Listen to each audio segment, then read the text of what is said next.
Perkenalkan, saya Leni Dulusyana dengan NIM 090 dari kelas reguler B. Baiklah, di sini saya akan menjelaskan tentang sel alfa. Sel alfa adalah jenis sel yang terdapat di dalam pulau Langerhans pankreas. Fungsi utama dari sel alfa adalah untuk menghasilkan hormon glukagon. Target utama yaitu sel hati. Sedangkan sel beta terdapat di dalam pankreas yang berfungsi untuk menghasilkan hormon insulin. Sel target hormon sel beta adalah sel hati, sel otak, dan sel lemak. Fungsi sel beta yaitu menghasilkan dan mengsekresasikan insulin dan menghasilkan amilin.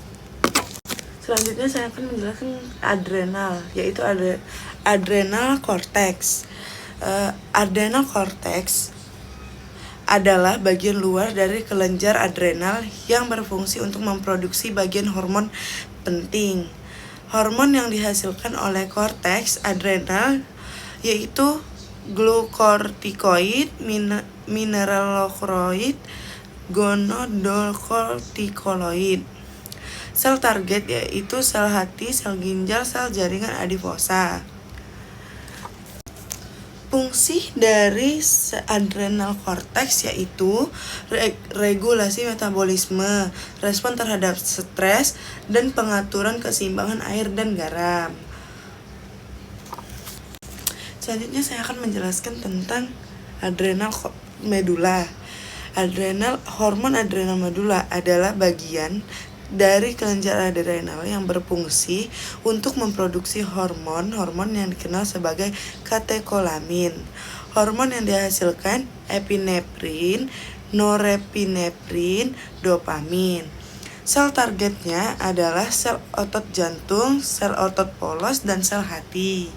Fungsinya respon terhadap stres, regulasi tekanan darah, dan peningkatan energi. Itu selanjutnya saya akan menjelaskan tentang tiroid, hormon tiroid, yaitu tiroksin,